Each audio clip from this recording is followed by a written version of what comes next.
솔로몬 왕이 바로의 딸 외에 이방의 많은 여인을 사랑하였으니 곧 모압과 암몬과 에돔과 시돈과 헷 여인이라. 여호와께서 일찍이 이 여호와께서 인하여 이스라엘 자손에게 말씀하시기를 너희는 그들과 더불어 행하며 이쪽과 너희와 더불어 행하지 말라. 그들이 반드시 너희의 마음을 돌려 그들의 신들을 따르려고 하셨으나 솔로몬이 그들을 사랑하였더라. 왕은 후궁이 700명이요 첩이 300명이라. 그의 여인들이 왕의 마음을 돌아서게 하였더라.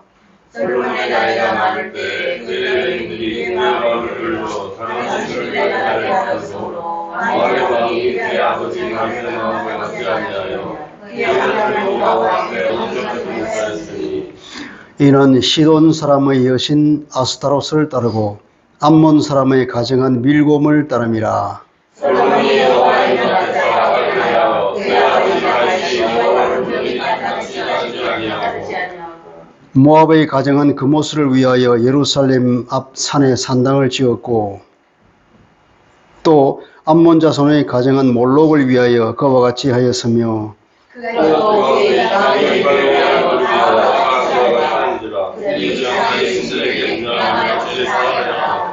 솔로몬이 마음을 돌려 이스라엘의 하나님 여호와를 떠남으로 여호와께서 그에게 진노하시니라. 여호와께서 일찍이 2번이나 그에게 나타나시고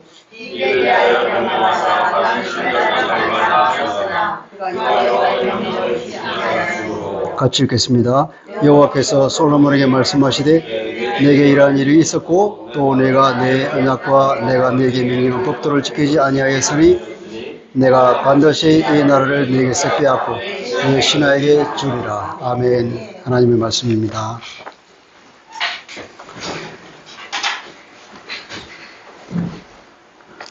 솔로몬은 어떤 왕이죠? 예수를 믿지 않는 사람도 솔로몬 하면 다 알 정도로 모든 사람에게 알려져 있는 왕입니다. 만민의 부러움을 샀던 왕이고 지혜의 대명사잖아요. 지혜 그러면 솔로몬이다. 그리고 이 사람은 인간이 누릴 수 있는 모든 쾌락을 다 누려봤던 사람입니다. 특히 남자들이 부러워할 수 많은 사람이죠. 모든 사업을 다 해봤고 전도서에 나오잖아요. 전도시장에 보면 온갖 사업과 온갖 여자들을 다 데리고 온갖 술과 온갖 맛있는 걸 다 먹고 다 해봤다고. 근데 하나님의 평가는 어땠습니까? 하나님의 평가 처음에는 좋은 왕이었는데 나중에는 이렇게 되어버렸단 말이에요. 오늘 이 열왕기상 11장의 말씀은 하나님이 솔로몬에게 대한 그 최종 평가죠. 사람은 끝이 좋아야 좋은 겁니다. 처음에 아무리 좋더라도 끝이 안 좋으면 다 안 좋은 거예요. 끝이 좋지 않은 왕으로서 우리에게 기억되고 있는 사람입니다. 우선 그 솔로몬의 지혜를 한번 볼까요? 얼마나 지혜로웠는지. 솔로몬이 하나님을 사랑했어요. 솔로몬이 왕이 된 때가 몇 살쯤 되었을까요? 아시는 분 있어요? 대강 짐작에 성경에 기록이 안 되어 있습니다. 그래서 모르는데 대강 아마 한 20세쯤에 왕이 되지 않았을까 그러거든요. 자기도 나이 어릴 때에 왕이 되어서 정말 어떻게 이 나라를 이끌어갈지, 그 당시는 제일 중요한 게 재판이었는데 재판을 어떻게 할지 참 난감했죠. 그래서 이 솔로몬이 하나님을 사랑하고 그 자기 아버지의 왕위를 이어받아서 이걸 잘 하고 싶은 마음이 있어서 하나님께 구한 것이 지혜를 달라고 그랬다면, 지혜를 달라고 그러신 게 아니라 솔로몬이 하나님께 요구한 것은 듣는 마음을 달라고 했습니다. 이게 열왕기 3장에 나와 있습니다. 3장 한번 앞으로 찾아볼까요? 앞쪽에 보면 3장에 보면 3절을 이렇게 말합니다. 솔로몬이 여호와를 사랑하고 그의 아버지 다윗의 법도를 행하였으나 산당에서 제사하며 분향하였더라. 이 여왕이 제사하러 기브온으로 가니 거기가 산당이 큽니다. 솔로몬이 그 제단에 1000번제를 드렸더니 그 유명한 1000번제가 여기서 나옵니다. 1000번제는 번제를 1000번 드렸다기보다는 번제에 드린 그 동물이 순양을 드렸다면 순양 1000마리를 드린 거예요. 어마어마하게 부자잖아요. 왕궁이니까. 자기의 모든 능력과 노력을 다해서 제사를 드린 거죠. 1000마리의 제사를 드린다고 하는 것은 그냥 그대로 되는 거 아니에요. 양 한 마리를 제사를 지내려고 하면 우리 지난번에 한번 살펴봤잖아요. 그 한 마리 양을 죽이기 위해서는 제사를 드리는 사람이 그 양을 잡아야 돼요. 칼로 잡겠습니까? 도끼로 잡겠습니까? 여러분이라면 뭘로 잡겠어요? 아무리 예리한 칼을 가지고 그 양을 죽이더라도 그 쉽지 않아요, 죽는 게. 근데 물론 이제 왕이니까 손수 칼을 잡고 뭐 하지는 않았을 걸로 생각되지만 어쨌든 자기가 안수하고 계속해서 그걸 했을 거란 말이죠. 자기 물론 조력자들을 시켜서 했지만 일단 헌제자가 그 죄물을 잡는 겁니다. 죽이는 것뿐 아니라 껍데기를 벗기고 각을 뜨고 다 해야 돼요. 1000마리의 예물을 드렸다 하면 그거 정말 하루에 되는 것도 아니고 한 달이 걸렸을까요? 뭐 하여튼 굉장히 오래 걸리시고 힘들었을 겁니다.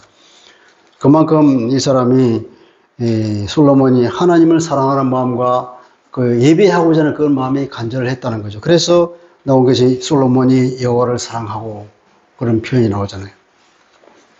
이건 그 당시에 하나님이 솔로몬을 두고 한 평가죠. 그래서 하나님이 응답하셨습니다. 5절에 보니까 기브온에서 밤에 여호와께서 솔로몬의 꿈에 나타나십니다. 꿈에 나타났어요. 하나님이 이르시되 내가 너에게 무엇을 줄고 너는 구하라. 그랬거든요. 솔로몬이 대답해 9절입니다. 9절 누가 주의 이 많은 백성을 재판할 수 있사오리까 듣는 마음을 종에게 주사 주의 백성을 재판하여 선악을 분별하게 하옵소서. 듣는 마음을 줘서 재판을 제대로 잘 해서 분별할 수 있는 능력을 달라고 구했습니다. 그러니까 하나님께서는 그렇게 말씀하시죠. 12절 13절입니다. 같이 읽어볼까요? 시작. 내가 네 말대로 하여 네게 지혜롭고 총명한 마음을 주노니 네 앞에도 너와 같은 자가 없었거니와 네 뒤에도 너와 같은 자가 일어남이 없으리라. 내가 또 네가 구하지 아니한 부귀와 영광도 네게 주노니 네 평생에 왕들 중에 너와 같은 자가 없을 것이라. 이렇게 어마어마한 복을 받은 겁니다. 어떤 재물을 달라고 기도했다든지 내가 미워하는 저 사람을 좀 죽여달라 한다든지 그런 기도를 하지 않고 오직 나 하나님의 나라를 위해서 왕은 그 당시 왕은 어떤 사람이냐면 하나님의 대리인으로 인식되었어요. 하나님은 항상 이스라엘의 왕이기 때문에 이 사람들이 왕을 세워달라고 그렇게 요구하더라도 물론 그들이 뜻을 따위 왕을 세워주지만 그 왕은 별도의 왕이 아니라 하나님의 대리인으로 세운 거예요. 그 왕은 하나님의 대리인으로서 하나님의 백성은 이스라엘을 통치한단 말이죠. 그 공적인 일을 위해서 기도하니까 하나님께서 그 마음을 기쁘게 받으셔서 구하지 아니한 다른 것까지도 다 주었다고. 우리 주님도 그렇게 말씀하시잖아요. 너희가 먼저 하나님의 나라와 하나님의 의를 구하라. 그렇게 하면 나머지 것들은 알아서 하나님께서 다 주신다. 솔로몬이 그렇게 구했더니 구하지 않은 부귀와 영화까지 다 주었잖아요. 그런 하나님입니다. 우리 하나님은 능력하신 분이죠. 한번 은혜를 베푸시면 우리 수준으로 하는 것이 아니라 넘치게 차고 넘치도록 주잖아요. 네. 이런 솔로몬이 어떤 지혜를 가지냐면 이 뒤에 이제 솔로몬 지혜를 나타내는 대표적인 것이 어떤 아이를 두고 두 여자가 싸우는 그런 재판이 있잖아요. 그 재판을 아주 슬기롭게 재판하는 거 보고 사람들이 그걸 보고 이제 이 솔로몬에게 두려움을 느끼는 거. 얼마나 너무나 지혜롭게 하기 때문에 오히려 두려움을 느낄 정도로 그렇게 되죠. 3장 29절입니다.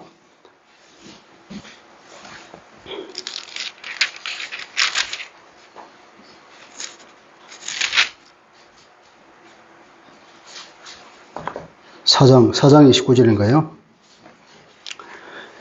하나님이 솔로몬에게 지혜와 총명을 심히 많이 주시고 또 넓은 마음을 주시되 바닷가에 모래가 차 있으니, 넓은 마음이에요. 바닷가에 모래사장 같은 그런 넓은 마음. 아무리 지혜와 명철이 있더라도 마음이 속이 좁으면 그것이 제대로 사용되지 않잖아요. 사람이 이렇게 지혜로운 사람과 그런 사람, 마음이 넓은 사람을 지혜롭다 그러고 속 좁은 사람을 어떤 사람이 그러죠? 간사한 사람이라고 그러죠. 아주 이 잔머리를 잘 굴려서 남을 공경에 빠뜨리거나 어떤 기괴한 꾀를 내는 것은 잘하지만 마음이 좁으면 사람들을 넓게 지지받지 못한다는 거죠. 마음이 넓어서 훌륭한 사람으로 여러 사람의 존경을 받았습니다. 그에 보니까 솔로몬의 지혜가 동쪽 모든 사람의 지혜와 애굽 모든 지혜보다 뛰어났고 그는 모든 사람보다 지혜로워서 예스라 사람 에단과 마훌의 아들 헤만과 길골과 다르다보다도 나음으로 그 이름이 사왕 모든 나라에 들렸더라. 그가 잠언 3000가지를 말하였고 그 노래는 1005편이며 그가 또 초목에 대하여 말하되 레바논의 백향목부터 다음에 나오는 우슬초까지 하고 그가 또 짐승과 새와 기어다니는 것과 물고기에 대하여 말한지라. 그러니까 이 지혜가 얼마나 뛰어나냐면 그죠? 잠언을 말했잖아요. 그리고 노래도 지었죠. 성경에 있는 많은 잠언들, 성경 잠언 속에 나오는 그 상당 부분이 다 솔로몬의 잠언이란 말이죠. 그리고 전도서를 또 누가 지었습니까? 솔로몬이 지었잖아요. 아가서는 또 뭡니까? 그 노래도, 노래 중에 노래라고 하는 그 아가서도 솔로몬의 노래라고 다 알려졌죠. 그렇게 뛰어난 작품들을 남기고 그뿐입니까? 뛰어난 동물학자이고 식물학자라고 하죠. 식물에 대해서 다 얘기도 하고 동물에 대해서 동물이면 동물, 식물이면 식물, 인간관계면 인간관계, 사회 문제면 사회 문제, 뭐 직업을 치면 온갖 박사학위를 다 가지고 있던 거죠. 정말 뛰어난 사람이었습니다. 이런 사람이 나라를 다스리니까 훌륭한 위기정책을 통해서 그 광대국의 탐바구니 속에서 굳건한 위치를 점하고 그리고 넓은 영토, 그죠? 넓은 영토와 나라를 안정시켰으며 자기 아버지 다윗에부터 물려받은 그 땅도 더 늘려가지고 유프라테스부터 애굽에 이르기까지 땅을 넓혔죠. 그리고 평화를 고개했습니다. 그리고 그 어마어마한 성전을 지었고요. 이스라엘의 그 성전, 역사적으로 잊지 못하는 그 성전을 지었고 자기 왕궁도 건축했습니다. 이런 정말 전무후무한 왕이었죠.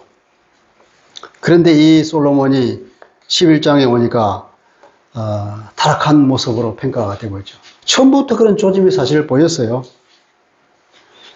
우선 보면 하나님이 아닌 세상 방법을 따르는 정치를 했다는 거죠. 우선 보면은 바로의 딸을 데려와서 결혼을 했습니다. 바로의 딸을 데려온 것은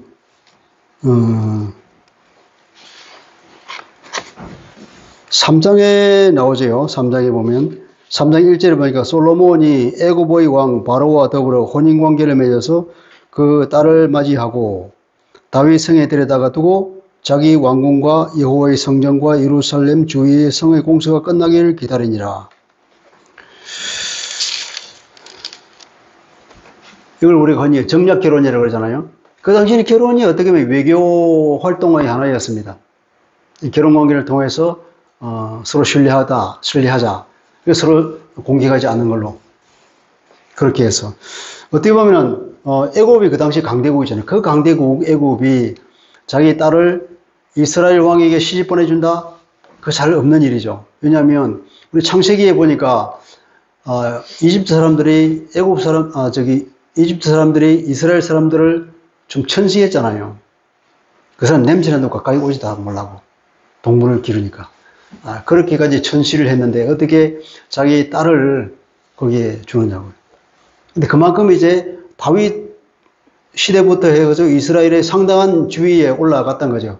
외교적으로, 국제적으로 세력이.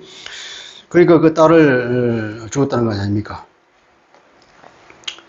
근데 이것이 사실은 이방 여인과는 결혼하지 말라는 그 법에 저촉되는 거죠.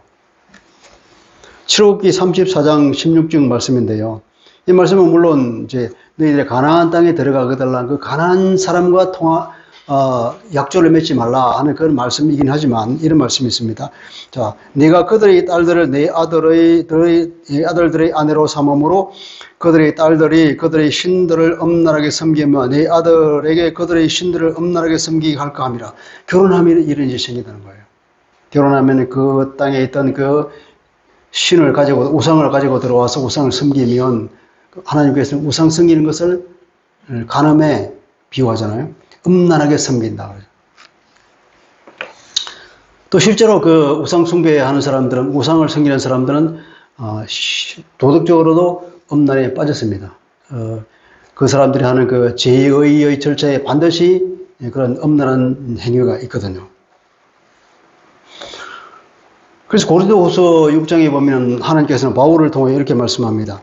너희는 믿지 않는 자와 멍에를 함께 매지 말아라. 의와 불법이 어찌 함께하며 빛과 어둠이 어찌 사귀며 그리스도와 벨리알이 어찌 조화되며 믿는 자와 믿지 않는 자가 어찌 상관하며 하나님의 성전과 우상이 어찌 일치가 되리요.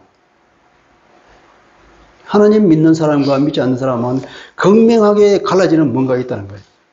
그 선을 넘지 말라는 그 선을. 우리가 레위기를 공부하잖아요. 레위기 17장에도 이스라엘 사람들에게 이제 내가 너희들을 구출해 내 백성으로 삼았으니까 내 백성다운 삶을 살아라. 제일 첫째가 뭐냐면 내가 거룩하니 너희도 거룩하라는 거 아닙니까? 그래서 너희는 너희가 거주하던 애굽 땅의 풍속을 따르지 말고 내가 너희를 인도할 가나안 땅의 풍속과 규례도 행하지 말고 너희는 내 법도를 따르며 내 규례를 지켜 그대로 행하라. 나는 너희의 하나님 여호와니라. 너희 하나님이 누구냐? 나다. 너희 아버지가 누구냐? 나다. 항상 아버지를 생각하고 그 관계를 생각하면서 옛날에 살았던 그 애굽의 풍속도 따르지 말고 너희 앞으로 들어갈 그 가나안의 풍속도 따르지 말고 다 하나님 말씀을 들으면서 거룩한 삶을 살아라. 이렇게 누누이 하나님이 강조하죠. 그러니까 애굽 사람과 결혼하면 어떻게 됩니까? 애굽에 있던 그 모든 문화가 가풍이 다 들어온단 말이에요. 그러니까 이제 이방인과의 결혼 금지는 이스라엘에게 일반적인 그 법으로 인정된 거예요. 결혼이라는 것은 그냥 한 개인과 개인이 만나는 것이 아니라 한 가문 대 가문의 만남이에요. 더구나 왕의 결혼은 한 국가와 국가의 결혼이잖아요. 엄청난 영향을 끼치는 겁니다, 그게. 그런데 참 묘하게도 솔로몬이 애굽과 결혼 정책을 통해 애굽 왕비를 데려와서 자기 아내로 삼았는데 그 전에 이미 이 사람은 결혼해서 아내가 있었어요. 왜냐하면 우리가 열왕기상 14장 21절을 보면 이런 말씀이 있거든요. 자, 솔로몬의 아들 르호보암은 유다 왕이 되었으니 르호보암이 왕이 오를 때에 나이가 41세라. 솔로몬이 40년을 통치하고 그리고 왕위를 그 아들에게 물리는데 그 아들을 르호보암이 나이가 그때 41세라는 거예요. 그러면 이 아들이 언제 태어난 거예요? 솔로몬이 왕위 오르기 1년 전에 태어난 거 아닙니까? 그 전에 이 사람이 결혼한 거죠. 20세에 왕이 올랐다 그러면 뭐 18이나 이때쯤 결혼을 했겠죠. 그리고 19쯤에 르호보암을 낳았단 말이죠. 자, 그런데 그 뒤에 보니까 그 어머니의 이름은 나아마요. 암몬 사람이더라. 이게 적혀 있는 거예요. 왜 이 말을 썼을까요? 성경에 이 말이 있는 것은 하나님께서는 이건 꼭 짚고 넘어가야 한단 말이에요. 이건 꼭 기록해야 돼. 솔로몬이 18배 결혼할 때에 암몬 여자를 데려와서 결혼했다는 거예요. 그런데 다윗이 이것을 왜 거역했을까요? 참 그것이 궁금하죠. 그런데 이게 21절만 있는 것이 아니라 31절에도 동일한 말이 한 번 더 나옵니다. 똑같은 말이 그 어머니 이름은 나아만데 암몬 사람이더라. 이렇게 두 번 나온다고. 제가 결혼 생활을 해보니까 여자들은 참 그 감정적으로 마음에 쌓이는 것은 절대로 있지 않더라고. 한번 말하면 시간 지나면 또 하고 또 다시 뭐 또 하고 하나님도 이런 거예요. 21절에 말했는데 31절 또 말하는 거예요. 그런데 있잖아. 그 어머니 이름이 나아만인데 암몬 여자야. 두 말하는 거예요. 그만큼 하나님 마음에 칵 박힌 것이 있는 거예요. 어쩌면 솔로몬과 다윗에게 처음부터 그런 소지가 그들에게 있었던 거죠. 소지가. 처음 시작이 중요한 거 아닙니까? 처음에 방향이 한번 잘못되면 세월이 많이 지나면 이게 상상할 수 없는 만큼 큰 영향력으로 전혀 엉뚱한 것이 되어 있는 걸 보게 되죠. 우리 처음 출발, 처음 시작, 우리 마음을 어떻게 먹느냐에 따라서 나중 결과가 큰 영향을 미치기 때문에 우리가 정말 조심해야 되는 거예요. 이런 일이 있었습니다.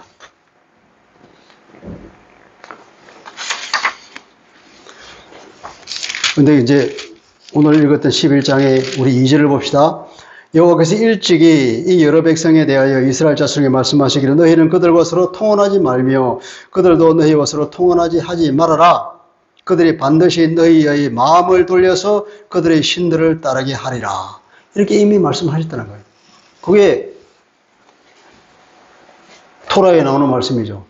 여러 번 강조되어 있는 말인데 이 말을 솔로몬이 몰랐느냐? 알았잖아요. 알았음에도 불구하고 이렇게 했다는 거예요. 그 말이. 그리고 나중에 한 세월이 500년쯤 지났습니다. 이스라엘에 이제 걸출한 지도자가 사람 나온다. 느헤미야라는 지도자가 있잖아요. 느헤미야.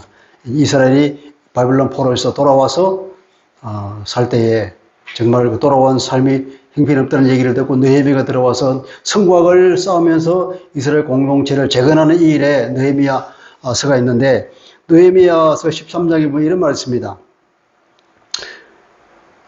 그거 와보니까 이 이스라엘 사람들이 그 당시 이미 이방 여자를 막 데려와서 결혼했어요. 더구나 하청민들보다는 오히려 힘께나 쓴다는 그런 제사장이나 이런 그룹들이 더 이방 여자들과 결혼한 거예요.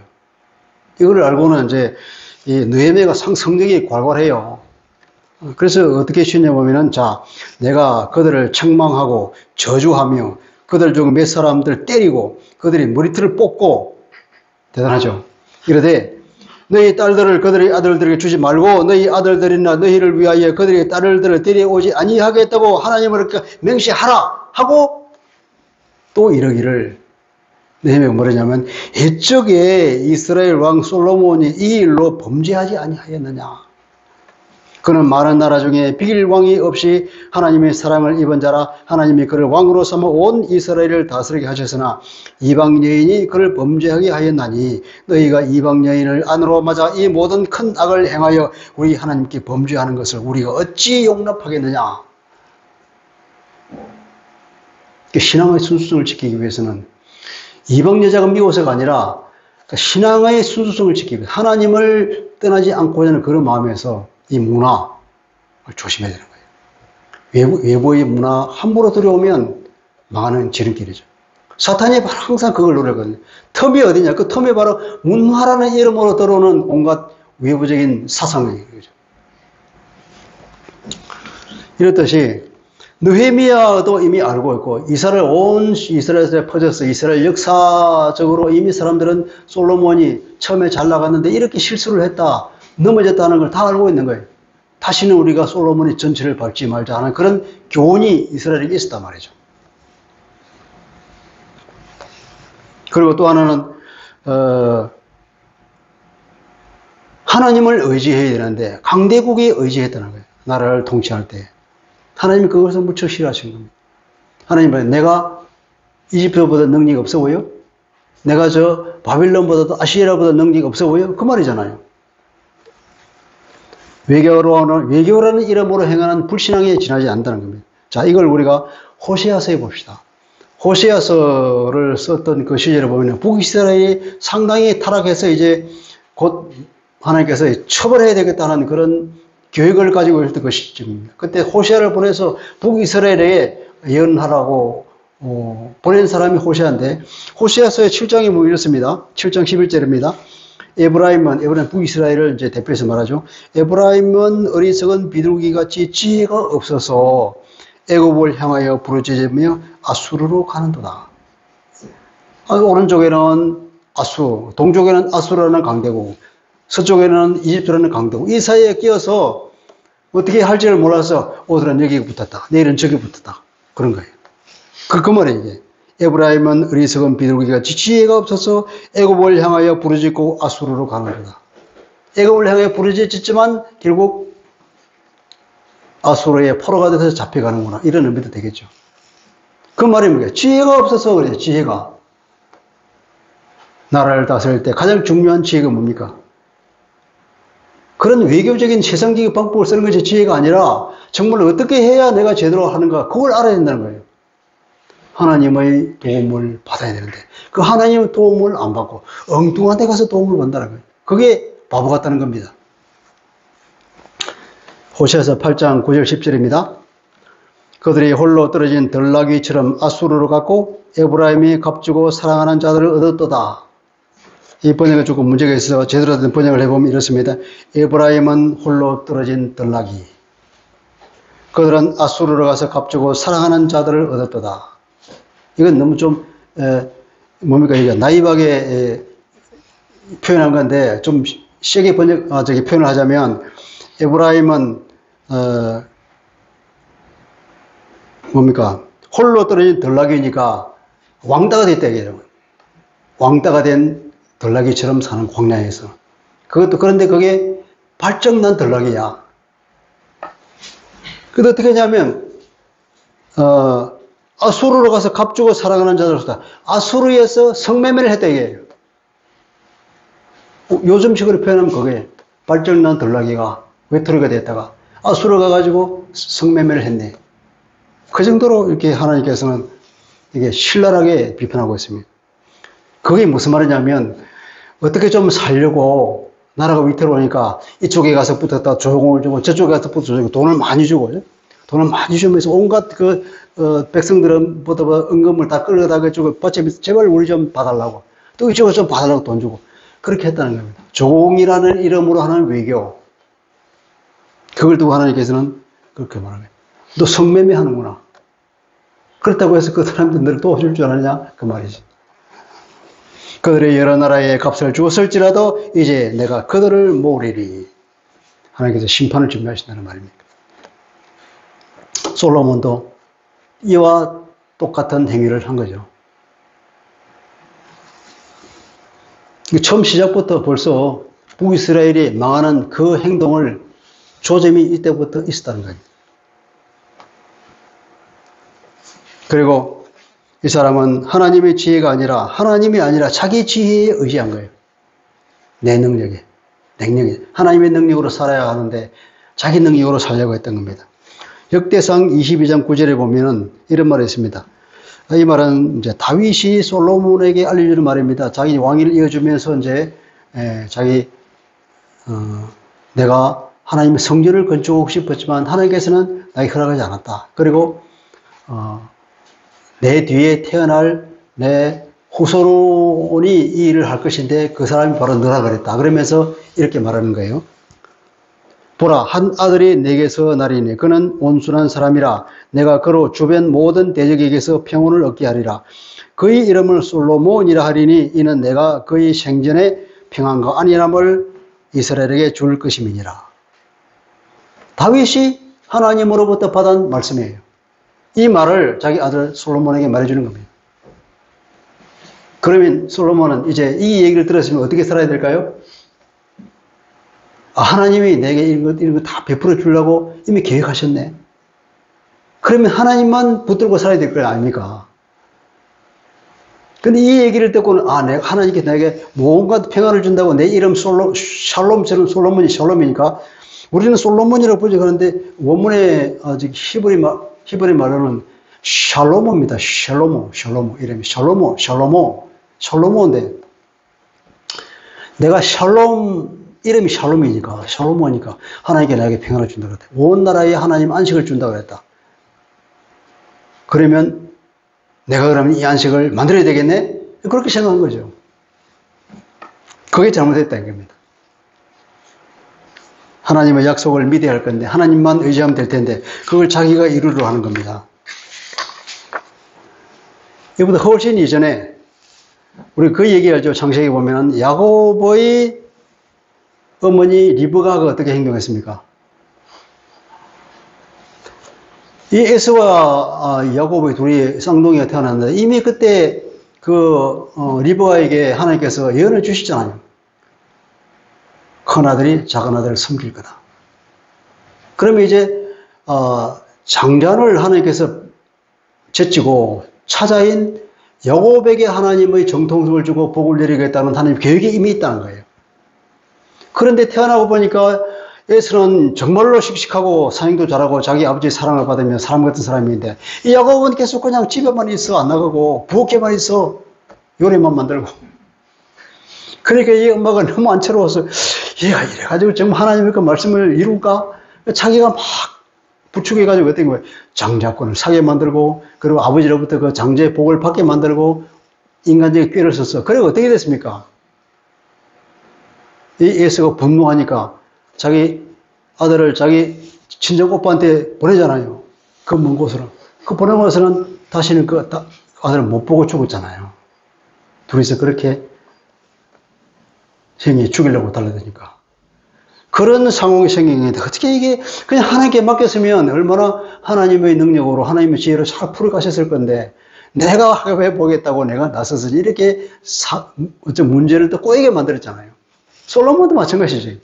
하나님이 이렇게 솔로몬을 통해서 하나님이 모든 평화를 주시겠다 그랬으면 하나님께 기도만 했으면 저절로 하나님께 해주실 건데 외교를 통해서 이방 여인을 데려오고 그 한 여자뿐입니까? 온갖 주변 여자를 다 데려오고 그리고 이 솔로몬은 본질적으로 또 여자를 또 너무 밝히는 문제가 있었어요. 이거 보십시오. 솔로몬이 바로의 딸 외에 이방의 많은 여인을 사랑하였다 그랬잖아요. 사랑해서 데려온 거예요. 그냥 또 도저히 외교적인 측면만 가지고 데려온 게 아니라 그뿐입니까? 2절 후반절에 보면 그들의 신들을 따르게 하리라 하셨으나 솔로몬이 그들을 사랑하였더라 그랬잖아요. 제가 원문을 찾아봤습니다. 봤더니 무슨 말이에요? 사랑하였더라가 아니라 이 솔로몬이 사랑에 집착하였더라 이렇게 되어 있더라고요. 이야 정말 이건 너무 나이브한 번역이에요. 너무 여자를 밝혔어. 너무 여자를 좋아하고 온갖 예쁘다는 여자는 다 데려온 거예요 그냥.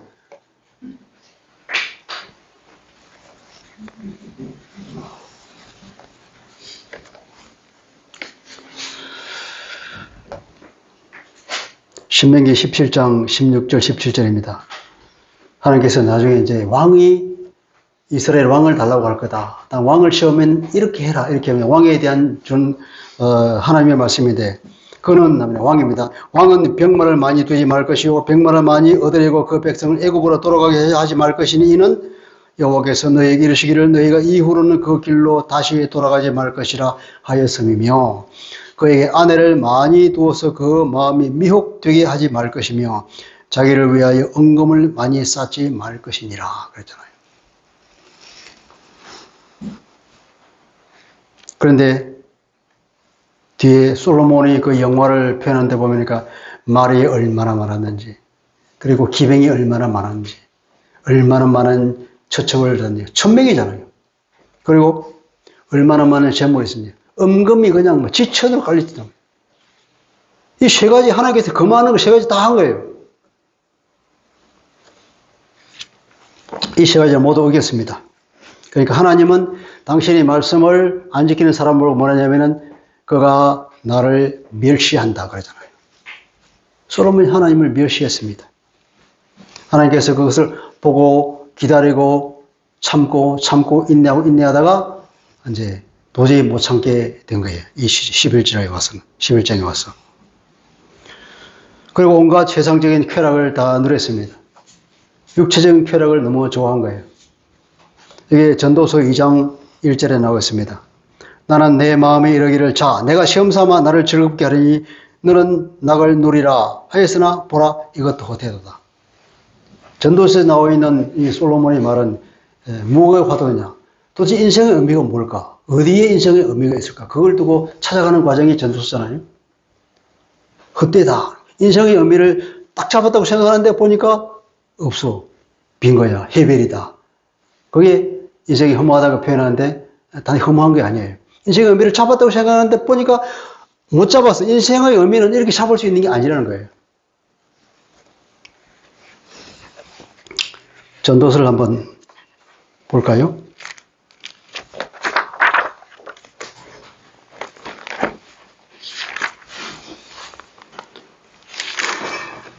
전도서 2장 4절부터 8절에 보면 이 사람이 이제 내가 인생의 쾌락을 누려보면서 도대체 어느 정도까지 만족을 주는지 한번 해보려고 한 거예요.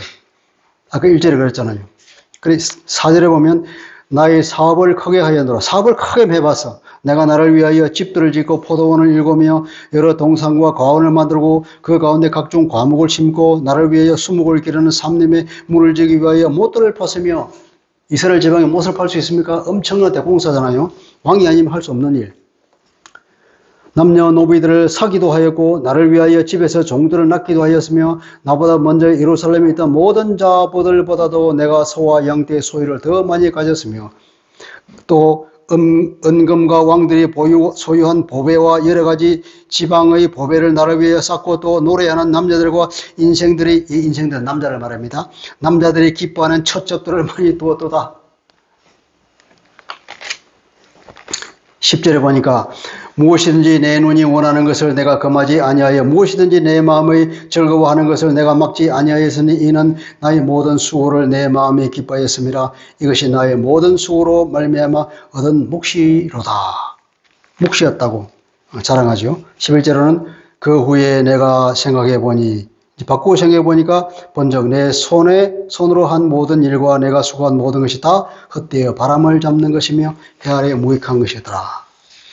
이게 솔로몬이 스스로 자기 인생을 한번 해본 거예요.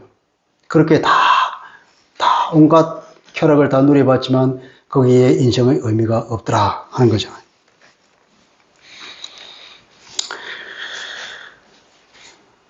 그리고 하나님이 주신 그 부와 명예를 오용한 거죠. 하나님이 너 부와 영광까지도 주겠다. 영광까지 주겠다고 하는데 그것을 개인적인 용도로 너무 오용한 거죠. 쾌락을 즐기기 위해서. 자기의 그 명예를 드러내기 위해서 너무 많이 사용한 거죠. 절제하지 못했다는 겁니다. 절제.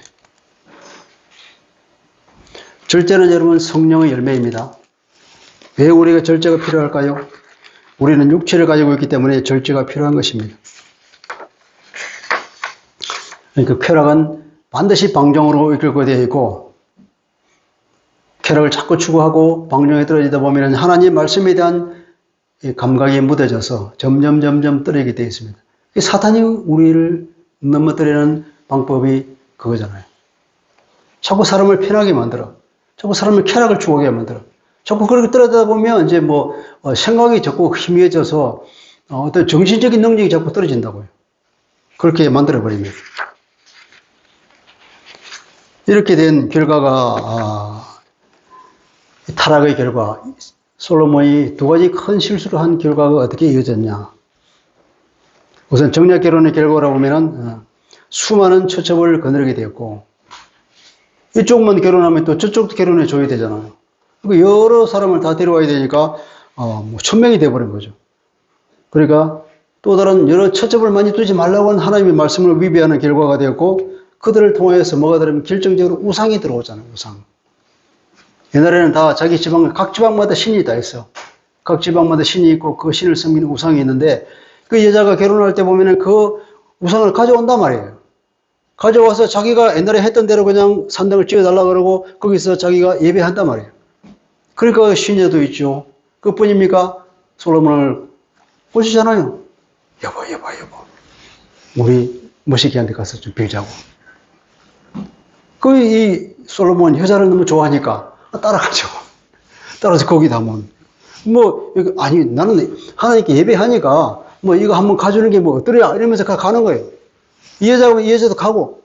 그리고 그렇게 하다 보니까 그냥 여기도 산당 찍어주고 저기도 산당 찍어주고 우상 천지가 되어버렸다는 거 아닙니까? 온 나라가 다 우상에 빠지는 그런 치명적인 죄를 일으켰습니다. 하나님이 이것을 두고 두 번이나 경고했습니다. 3장 14절에 보면 하나님께서 나타나셨는데 내게 구하라. 그리고 모든 그런 선물을 주셨는데 하나님께서 단속했잖아요.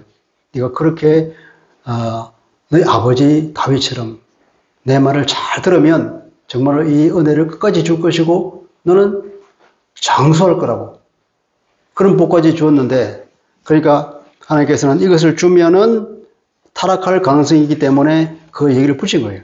너희 아버지가 하나님을 잘 섬기던 것처럼 너도 너 아버지 길을 잘 걸어라 이렇게 말씀을 했죠. 그 뒤에 이제 성전을 다 건축하고 나서 솔로몬이 하나님께 기도했습니다. 그날 밤에도 찾아왔어요. 찾아와서 또 한 번 더 말씀하죠. 내 네 기도를 다 들어준다. 그러나 너 아버지 다윗이 그랬던 것처럼 하나님 말씀을 잘 들어라. 경고의 말씀이기도 하죠. 그게. 너 지금 돌아봐. 네 아버지 길을 갖고 있냐? 아니지, 잘 봐 하는 거죠.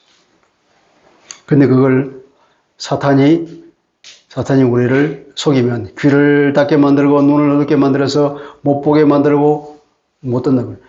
들어도 못 듣는 것처럼 되는 거예요. 보아도 안 보여요. 우리가 관심이 있는 것만 보게 됩니다. 관심이 있는 것만 들려요. 그런 거 우리 느끼죠. 우리가 뭐 대화를 했는데 한참 얘기도 보면 내가 그 말을 했잖아. 나 들은 적이 없어. 왜냐하면 그런 내 관심이 없다는 거예요.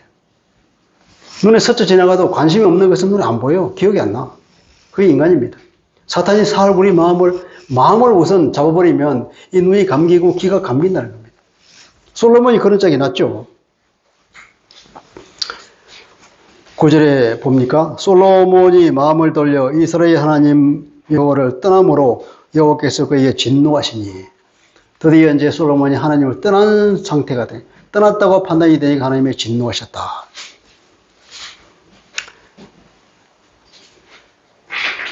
그리고 11절에 보니까 나라를 뺏어버렸죠. 내가 반드시 이 나라를 너에게서 빼앗아 너희 신하에게 주리라. 하나님의 징계와 심판입니다. 그리고 3장 14절에서 하나님께서는 너희 내 말을 잘 들으면 내가 장수할 거라는 하나님의 약속도 못 받았습니다. 장수하지 못했습니다. 자, 솔로몬이 40년 통치했다 그랬잖아요. 40년 통치하고 죽었단 말이에요. 옛날에는 왕은 죽어야 끝나니까. 그래 20세에 왕권을 잡고 40년 통치하면 60세밖에 안 됐잖아요. 그러니까 60에 죽었다는 겁니다.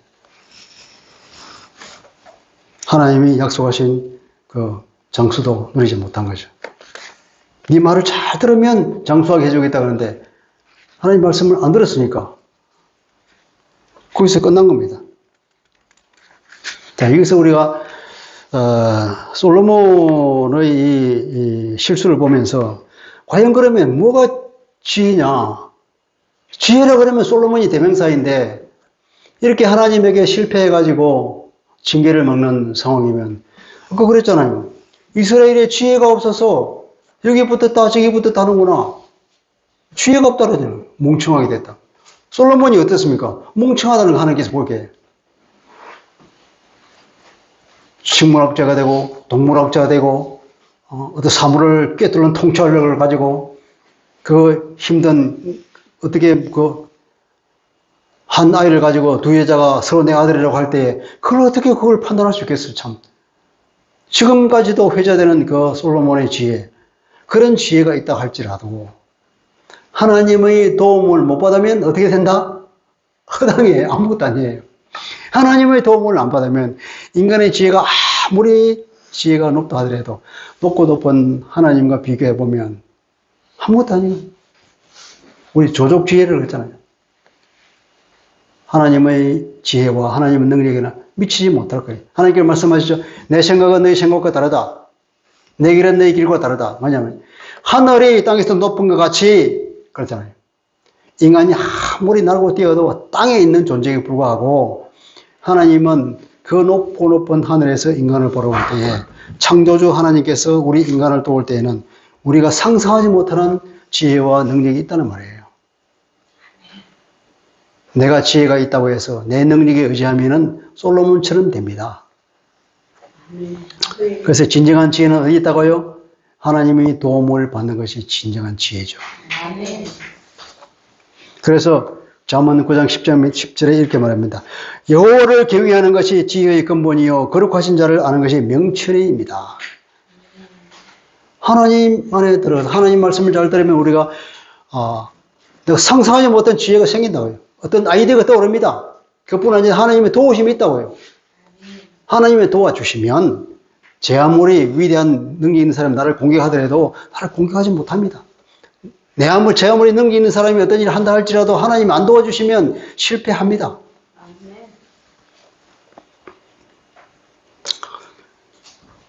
재판하는 지혜, 사물을 꿰뚫는 그 통찰, 솔로몬의 그 지혜가, 이 지혜가 과연 솔로몬에게 무슨 유익을 주었는가 하는 거예요. 솔로몬이 전도서를 쓰면서 늘 하는 말이 있는 거예요. 무슨 유익이 있느냐? 그 원문에 무슨 남는 것이 있느냐? 우리 장사할 때 뭐 좀 남았어?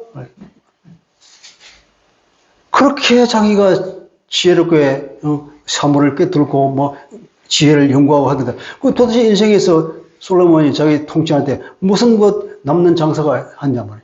무슨 이트론이 있었나? 남는 게 없었어.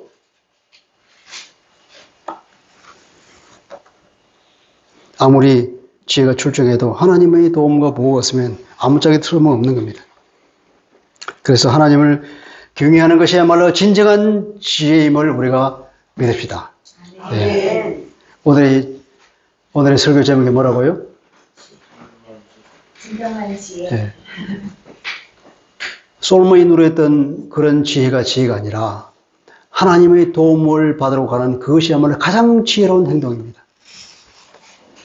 그래서 하나님을 따라가는 그 우직함이 지혜요. 예수께서 걸어가신 순종의 길이 지혜요. 바울이 걸어간 사명의 길이 지혜인 것입니다. 바울이 늘 말했죠. 나는 미련한 십자가만 말하겠다 그러잖아요. 도대체 지혜롭게 보이지 않고 미련해 보이는 그 십자가의 길, 그 십자가의 의미, 하나님이 우리에게 주신 그 놀라운 하나님 지혜가 담겨있는 십자가의 의미, 그것을 전한다고 하죠. 그것이야말로 진정한 지혜인 것입니다. 달리 말하면 내 생각을 내려놓고 하나님의 말씀을 따르는 것이 진정한 지혜라는 것입니다. 예수 믿는 사람들은 우리가 주인을 바꾸는 것이라 그랬죠. 내가 더 이상 이제 주인 노릇을 그만하고 주님이 나의 주인이 되고 하나님의 말씀이 나의 주인이 되어서 나를 이끌어가는 삶, 그것이야말로 진정한 지혜로운 삶이 되는 것입니다. 신약시대에는 성도들이 이런 복을 다 받았습니다. 성령, 하나님이신 성령님이 우리 안에 오시잖아요. 우리를 도우시려고. 우리가 나가서 구약처럼 도우러 나갈 필요가 없이 이미 우리 안에 들어와 계신 성령님. 우리가 그 성령님의 인도만 잘 받으면 솔로몬이 누렸던 그 지혜보다 100배, 1000배 더 많은 지혜를 누릴 줄 믿습니다. 네. 그래서 우리가 진정한 지혜, 오직한 지혜, 순종하는 지혜, 하나님을 경외하는 지혜를 소유하는 사람이 다 되시기를 축복합니다. 아멘. 기도하겠습니다. 전능하시고 지혜의 원천이 되시는 하나님 아버지, 솔로몬이 아무리 지혜가 출중하다고 하나 하나님을 떠남으로 인하여서 모든 것을 잃어버린 것을 보게 됩니다. 하나님, 그러나 이 신약시대를 사는 이 우리가 그리스도 안에서 우리는 모든 지혜를 가진 사람임을 믿습니다. 하나님이신 성령님께서 우리 안에 오셔서 우리를 도와주려 오셨니 우리가 성령님의 인도만 잘 따른다면 솔로몬보다도 100배, 1000배 더 나은 지혜로운 삶을 살 줄 믿습니다. 우리가 이 바울이 표현한 것처럼 그 미련한 십자가만 붙들고 주님의 말씀만 붙들고 주님 안에서만 살아갈 수 있는 지혜로운 사람이 되게 하여 주옵소서. 예수 그리스도 이름으로 기도합니다. 아멘.